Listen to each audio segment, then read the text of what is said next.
नमस्कार दोस्तों, आज का हमारा टॉपिक है प्रतिरोधों का संयोजन। प्रतिरोध जो होते हैं उनके बारे में हमने पिछली वीडियो में पढ़ा था कि धारा के मार्ग में आने वाली रुकावट या बाधा को हम प्रतिरोध कहते हैं। अब इन प्रतिरोधों का संयोजन किस प्रकार करते हैं इसको हम इस वीडियो में पढ़ेंगे। तो प्रतिरोधों के संयोजन की आवश्यकता क्यों पड़ी? तो किसी भी चालक में तुल्य प्रतिरोध ज्ञात करने के लिए, कुल उसका प्रतिरोध ज्ञात करने के लिए हमें प्रतिरोधों के संयोजन की आवश्यकता पड़ती है। और जो प्रतिरोधों का जो संयोजन होता है वो दो प्रकार का होता है। एक तो होता है श्रेणी क्रम संयोजन और एक होता है समांतर क्रम संयोजन। मतलब प्रतिरोधों को दो प्रकार से संयोजित किया जाता है। सबसे पहले हम पढ़ेंगे श्रेणी क्रम संयोजन। श्रेणी क्रम संयोजन होता है क्या? तो आप इस चित्र से समझना, जैसे हमें दे रखे हैं तीन प्रतिरोध। पहला प्रतिरोध है R1, दूसरा है R2 और तीसरा है R3। इनमें को ऐसे जोड़ रखा है जैसे ये R1 का प्लस सिरा है और ये माइनस सिरा है, ये R2 का प्लस सिरा है, ये माइनस सिरा है, ये R3 का प्लस सिरा है और ये माइनस सिरा है। कहने का मतलब किसी भी प्रतिरोध का ऋणात्मक सिरा, पहले प्रतिरोध का ऋणात्मक सिरा दूसरे प्रतिरोध के धनात्मक सिरे से और दूसरे प्रतिरोध का ऋणात्मक सिरा तीसरे प्रतिरोध के धनात्मक सिरे से एक क्रम में जुड़ा हुआ हो तो ऐसा संयोजन श्रेणी क्रम संयोजन कहलाता है। दोबारा समझना इस बात को, जैसे R1 प्रतिरोध का ये तो है धनात्मक सिरा और ये है ऋणात्मक सिरा, R2 का ये है धनात्मक, ये है ऋणात्मक, ऐसे R3 का ये धनात्मक, ये ऋणात्मक। तो हो क्या रहा है कि R1 का ऋणात्मक सिरा R2 के धनात्मक सिरे से और R2 का ऋणात्मक सिरा R3 के धनात्मक सिरे से जुड़ा हुआ है और यह व्यवस्था लगातार चलती रहती है। तो ऐसा संयोजन ही श्रेणी क्रम संयोजन कहलाता है।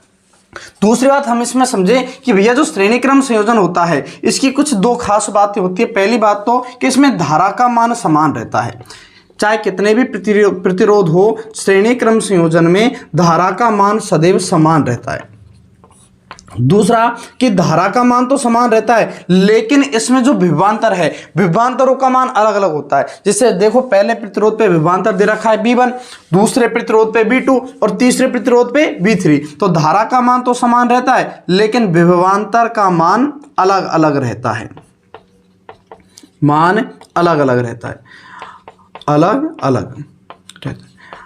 अब देखिए, इसका श्रेणी क्रम संयोजन के बारे में हमने लिख भी रखा है कि प्रतिरोधों का ऐसा संयोजन जिसमें पहले प्रतिरोध का ऋणात्मक सिरा दूसरे प्रतिरोध के धनात्मक सिरे से या दूसरे प्रतिरोध का ऋणात्मक सिरा तीसरे प्रतिरोध के धनात्मक सिरे से जुड़ा हुआ हो तो ऐसा संयोजन श्रेणी क्रम संयोजन कहलाता है। अब हम इस चित्र की सहायता से हम निकालेंगे तुल्य प्रतिरोध का सूत्र कि हमें काफी सारे प्रतिरोध दे दिए जाएं और उन्हें श्रेणी क्रम में लगा दिया जाए तो उनका तुल्य प्रतिरोध कैसे निकालेंगे, इसका सूत्र हम इस चित्र से व्युत्पन्न करेंगे। तो देखो भैया, सबसे पहले बात करूं मैं कि हमें इस चित्र में तीन प्रतिरोध दे रखे हैं R1, R2 और R3 और तीनों का विभवांतर दे रखा है V1, V2, V3 और इनको V वोल्ट की बैटरी से जोड़ा गया है। हमें दिए गए चित्र में हम लिख सकते हैं कि तीन प्रतिरोध R1, R2, R3 दिए गए हैं जिनका विभवांतर क्रम से V1, V2 तथा V3 है।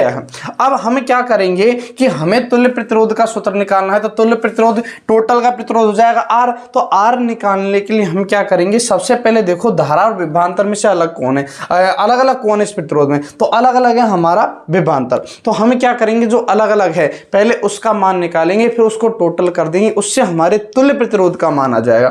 तो विभवांतर अलग है तो हम निकालेंगे पहले सिरे पर विभवांतर, पहले सिरे मतलब प्रतिरोध R1 पर विभवांतर, पहले सिरे पर विभवांतर, पहले सिरे पर विभवांतर हो जाएगा V1। तो V1 बराबर हो जाएगा, हम जानते हैं ओम के नियम से कि V बराबर क्या होता है IR, लेकिन I का मान तो प्रत्येक परिपथ में समान है तो हम V1 बराबर लिख देंगे I और R का जगह लिख देंगे R1। ऐसे ही दूसरे सिरे पर विभवांतर, दूसरे सिरे पर विभवांतर, तो दूसरे सिरे पर विभवांतर को हम लिख सकते हैं V2। तो V2 बराबर अपना हो जाएगा IR2 और ऐसे ही तीसरे सिरे पर उत्पन्न विभवांतर,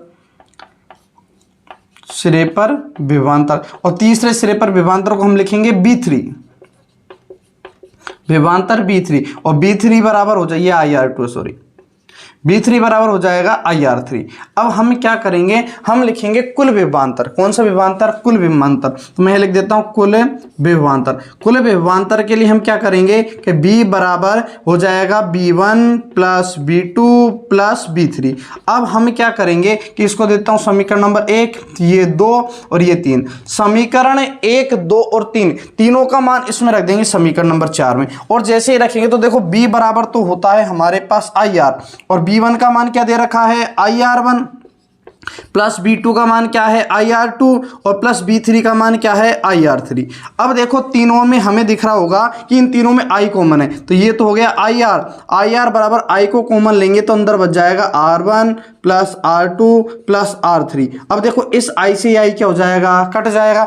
जैसे ही I से I कटा तो R बराबर हमारे पास बच गया, इसको मैं यहाँ लिख देता हूँ, R बराबर बचा R1 plus R2 plus R3। और यही हमारे श्रेणी क्रम संयोजन के तुल्य प्रतिरोध ज्ञात करने का सूत्र है। क्या? R बराबर R1 plus R2 plus R3। ऐसे ही n प्रतिरोध हो, ये तो 3 ही प्रतिरोध थे, यदि n प्रतिरोध हो तो सूत्र हो जाएगा R बराबर R1 plus R2 plus R3 plus dot dot dot और Rn।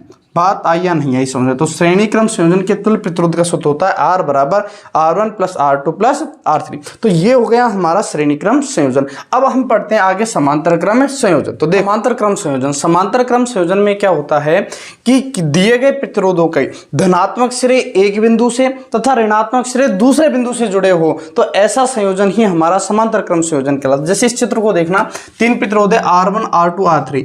तीनों प्रतिरोधों के जो ये धनात्मक सिरा है ये इस बिंदु से मतलब एक बिंदु से जुड़ा हुआ है, तीनों प्रतिरोधों का ऋणात्मक सिरा इस बिंदु से मतलब दूसरे बिंदुओं से जुड़ा हुआ है, तो ऐसा संयोजन ही समांतर क्रम संयोजन कहलाता है। देखो यही लिख रखा हमने, ऐसा संयोजन जिसमें सभी प्रतिरोधों के धनात्मक सिरे एक बिंदु से तथा सभी प्रतिरोधों के ऋणात्मक सिरे दूसरे बिंदु से जुड़े हो तो ऐसा संयोजन समांतर क्रम संयोजन कहलाता है। अब इसमें क्या होता है, श्रेणी क्रम संयोजन में तो धारा का मान समान था, विभवांतर का मान अलग अलग था। समांतर क्रम संयोजन में धारा का मान होता है अलग अलग, धारा का मान अलग अलग होता है।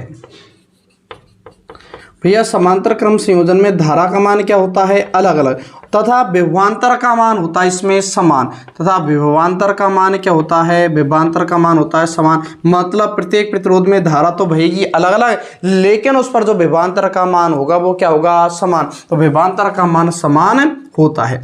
अब हम इसमें भी निकालेंगे तुल्य प्रतिरोध। तुल्य प्रतिरोध निकालने के लिए वही मैंने बताया कि 3 प्रतिरोध क्या क्या दिए गए हैं, R1, R2, R3, और इनमें जो विद्युत धारा अलग अलग विद्युत धारा, तो विद्युत धारा क्या है, I1, I2, I3, और टोटल विभवांतर दे रखा हमें B। मैंने बताया तुल्य प्रतिरोध निकालने के लिए जो अलग अलग है वो निकालो। तो अलग अलग क्या दे रखी है, विद्युत धारा। तो हम लिखेंगे पहले सिरे पर विद्युत धारा, मतलब प्रतिरोध R1 पर विद्युत धारा। तो R1 पर विद्युत धारा हो जाएगी I1, और I1 बराबर होता है ओम के नियम से I बराबर होता है B बट्टे R। तो V विभवांतर का मान तो समान है, तो V का तो V बट्टे R की जगह लिखेंगे R1। इसको समीकरण नंबर 1। अब I1 का मान दूसरा मैं लिख देता हूँ, दूसरे प्रतिरोध पर धारा डायरेक्ट लिख दूँ I2 बराबर हो जाएगा B बट्टे R2, इसको दे दूँ समीकरण नंबर 2। और तीसरे पे I3 बराबर हो जाएगा B बट्टे R3। कोई दिक्कत है किसी को? ठीक है। तो फिर हम क्या करते हैं कि कुल निकालेंगे, कुल विद्युत धारा। कुल विद्युत धारा मतलब I बराबर I1 plus I2 plus I3।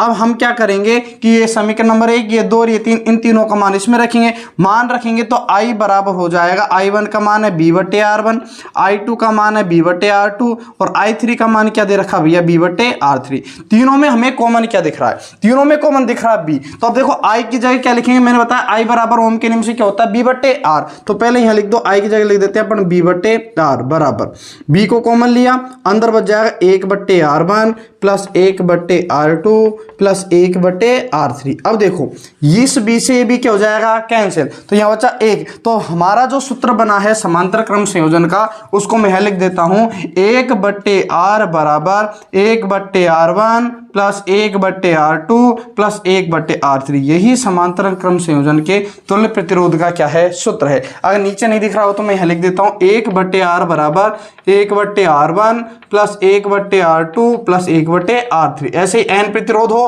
तो कहाँ तक चला जाएगा, R 1/Rn तक। तो ये थे हमारे श्रेणी क्रम संयोजन और समांतर क्रम संयोजन। यदि आपको ये वीडियो पसंद आई हो तो वीडियो को लाइक करें, शेयर करें और चैनल को सब्सक्राइब करें। ओके।